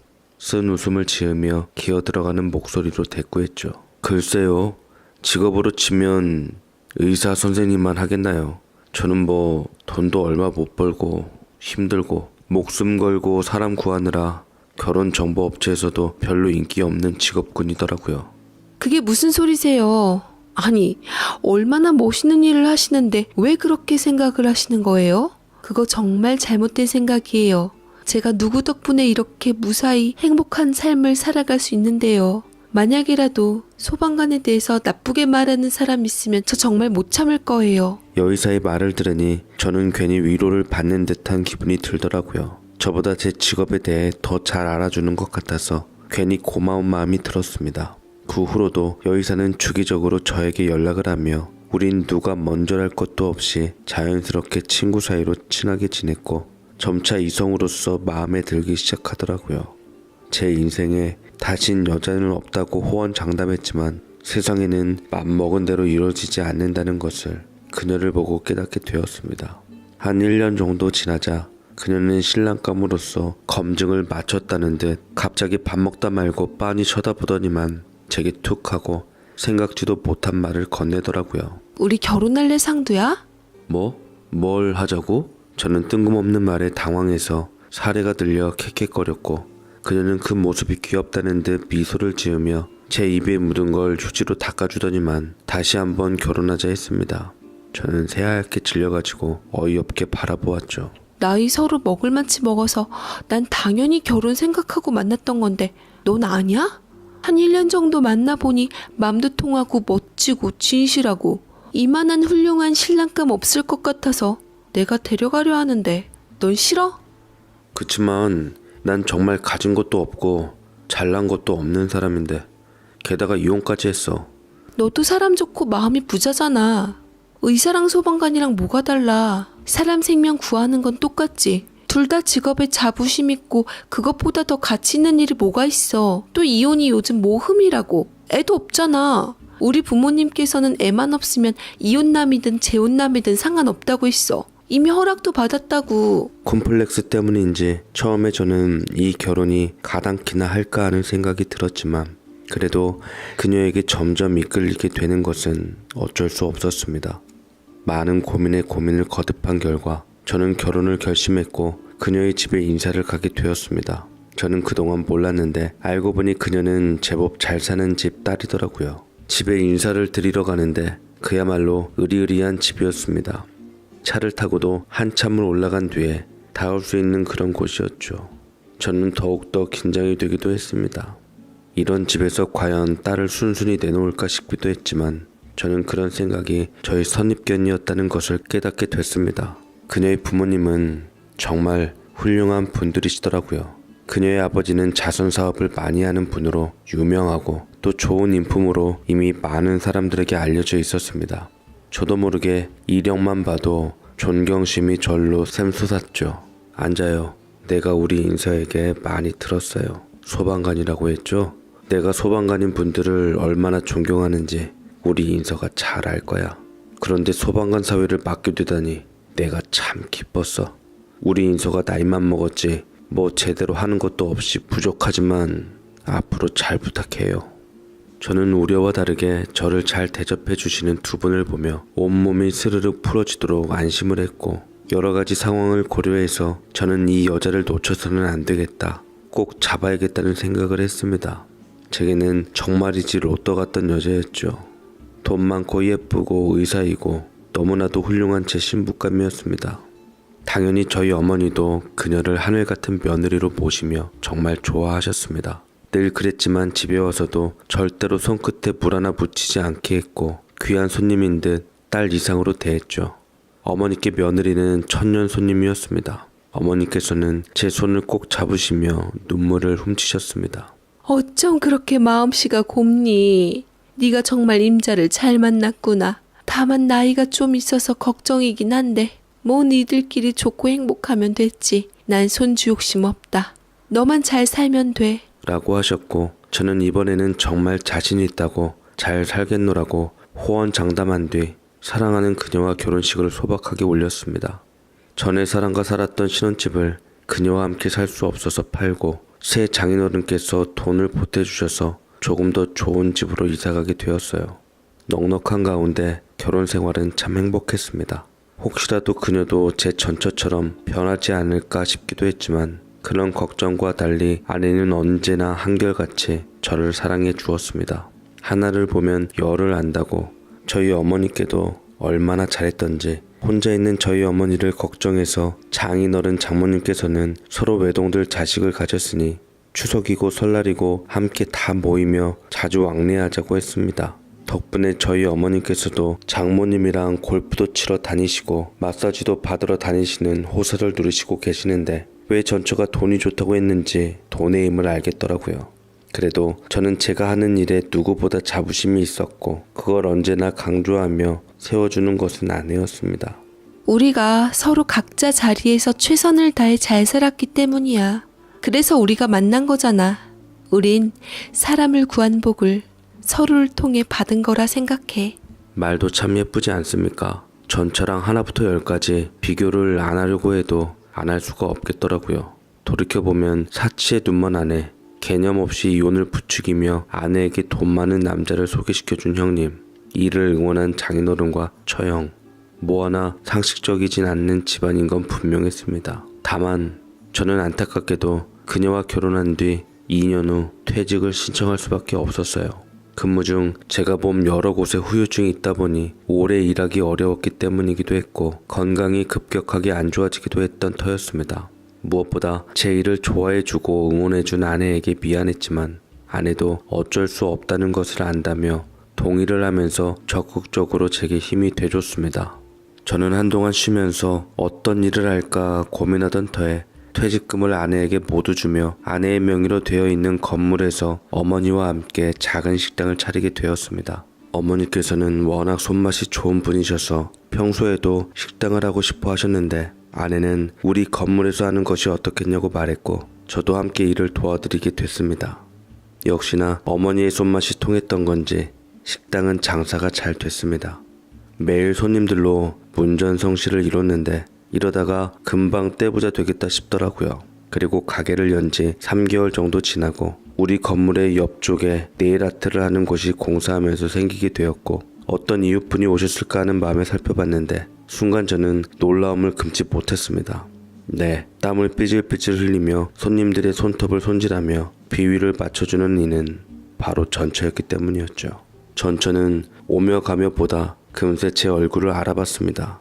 작정하고 식당에 방문했을 때 제 얼굴과 함께 제 몸에 걸쳐진 앞치마를 동시에 쳐다보더군요. 제 모습이 고가웠던지 비웃음을 머금고 비아냥댔습니다. 뭐야, 당신도 여기서 일하나 보네? 이제 장사해? 그녀는 그렇게 저를 비꼬듯이 보고는 주문을 하고 밥을 먹으면서 딴엔 갑질이랍시고 하고 갔는데 저는 그냥 상대를 하지 않는 것이 좋겠다는 생각이 들었습니다. 그 후로 어쩌다 마주치는 일이 있어도 아무 말도 하지 않은 채로 그냥 지나갔네요. 그녀가 연 네일샵은 이 건물에서 가장 작고 허름해서 가장 임대료가 저렴한 공간이었는데 잘난 남편을 만나 재혼을 했다면 굳이 이런 곳에서 장사를 하지 않으려고 할 텐데 왜 이곳에 계약을 했는지 궁금했지만 굳이 알려고는 하지 않았습니다. 하루는 제가 가게 문을 일찍 열려고 했을 때였습니다. 마침 건물 관리인이 저에게 깍듯이 인사를 했습니다. 아이고 선생님, 아침 일찍부터 오셨네요. 사모님께서 이 건물 곧 선생님 명의로 옮기실 거라는 소리 들었습니다. 이렇게 인품 좋은 분이 건물 주시라면 세입자들도 그렇고 저 같은 관리인도 편하죠. 솔직히 사모님은 좀 까탈스러운 면이 있으셨잖아요. 앞으로 잘 부탁드립니다. 참으로 쓸데없는 소리까지 줄줄이 늘어놓는 관리인 덕분에 저는 무척이나 무안한 상황이 돼버렸는데 하필 그때 마침 전처가 있었고 저와 관리인이 했던 말을 모두 들은 듯 하더라고요. 재밌었던 것은 당시에는 못 들은 척하며 아닌 척 하더니만 언젠가부터 흑심을 내보이면서 점심을 먹을 때마다 항상 제 가게로 오는 것이었습니다. 눈빛은 한껏 너그러워져서 말이죠. 꽤나 궁금했던지 대놓고 묻더라고요. 정말 이 건물이 이제 자기 거야? 나 이제 당신 자기 아닙니다. 그리고 제 아내 명의예요. 전처는 더욱 눈이 반짝였습니다. 마치 눈독을 들이는 것처럼 말이죠. 나 사실 이혼했어. 우리 언니도. 내 전 남편도 형부도 사실 알고 보니까 사기꾼이더라. 투자금 죄다 날리고 빈털터리로 이혼했지. 그래서 나도 이렇게 살아. 아내가 뭐라고 하던 이젠 저와 상관이 없는 이야기였습니다. 저는 그 이야기를 대충 한 귀로 흘렸습니다. 저랑 어떻게든 엮어보겠다고 괜히 떡을 해서 주지를 않나 우리 엄마에게 알랑방귀를 끼기도 했습니다. 우리 어머니 음식 솜씨 제가 잘 알죠. 김치 맛은 여전하시네요. 저 어머님 김치 정말 좋아했던 거 아시죠? 어머니는 어떻게 사람이 이렇게 뻔뻔해질 수 있는 것인지 참 놀랍다는 반응이었습니다. 저도 어머니도 이제 더 이상 전처와는 엮이고 싶지 않았기에 저는 확실하게 말했습니다. 이렇게 계속 접근해봤자 서로에게 좋을 것 없고 불편하다고 말이죠. 그런데 또 이틀 후에는 전처의 아버지까지 오시는 거였습니다. 아이고 우리 김서방, 내가 오랜만에 보네. 과거는 우리 싹 잊자고, 응? 저한테 절대 한 번도 보이지 않았던 웃음까지 보이셨는데, 아니 제가 지금 당장 건물을 받은 것도 아니고 현재 아내와 헤어질 생각도 없는데 왜 이렇게 반응을 하시는지 저는 알 턱이 없었습니다.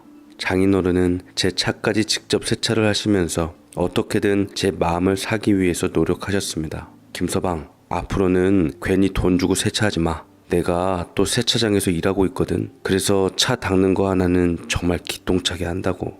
저는 제발 이러지 말라고 말씀을 드렸는데 그래도 막무가내였습니다. 그렇게 실갱이를 하고 있었는데 갑자기 아내가 나타났죠. 높은 구두에 선글라스까지 끼고서 말이죠. 실례합니다. 누구신데 제 남편이랑 이렇게 실갱이를 펼치고 계시는지요? 갑자기 전처의 아버지는 흠칫 놀라는 듯 했습니다. 소문을 듣자 하니 건물주에다가 의사 선생님이라고 하니 당연히 함부로 대할 수 없는 사람이라고 생각하는 듯 했습니다. 아이고 제가 뭘, 그냥 저는 한 번 인연이 있었던 사람이니까 앞으로도 잘 지내보고자. 글쎄요. 제가 듣기론 절대로 좋은 인연을 유지할 수 있는 관계가 아닌 것 같던데요. 제가 옛날에는 좀 고집도 있고 그래서 모질게 대한 게 있었습니다. 하지만 좋은 게 좋은 거라고, 과거는 잊고 지금이라도 잘 지내는 게 좋지 않겠습니까? 전처는 그 말을 듣고 풋하고 웃음소리를 내다가 이내 확 얼굴을 달리하곤 화를 내더라고요. 이봐요. 나 당신들 누군지 다 알아요. 그동안 이 사람에게 얼마나 모질게 대하셨는지 기억 안 나세요? 콩고물이라도 떨어질 줄 아나 본데 꿈 깨세요. 이 사람 존경받아야 마땅한 사람한테 그렇게 사람 무시하더니 그래서 지금 잘 사시고 계신가요? 제가 대리인한테 들었는데 월세 좀 깎아달라고 그렇게 진상에 진상을 부리셨다면서요. 이 근처에 거기만큼 싼 곳이 없는데 설마 그 정도 돈도 내기 어려운 거예요? 뭐 사기라도 당하셔서 돈이 없으신가? 전처와 그녀의 아버지는 굳어지다 못해 입술을 떨기 시작했습니다. 이런 마음 가지면 안 되지만 솔직히 어찌나 통쾌한지 저는 10년 묵은 채증이 싹 달아나는 것 같았습니다. 그 일이 있고 난 뒤에 전처는 저를 볼 면목이 없어서인지 금세 가게를 뺐습니다. 이제는 어디서 장사를 하고 있을지 모르겠습니다. 하지만 아마 행복하게 살진 못할 것 같다는 생각이 드네요. 그녀의 아버지도 저에게 두 얼굴을 제대로 보여주셨는데 앞으로는 그 두 모녀가 자신들의 편협한 생각을 물리치고 살았으면 하는 생각이 듭니다. 그리고 저는 여태껏 그래왔고 앞으로도 계속 아내를 사랑하면서 살 것입니다. 제 사연 읽어주셔서 감사드립니다.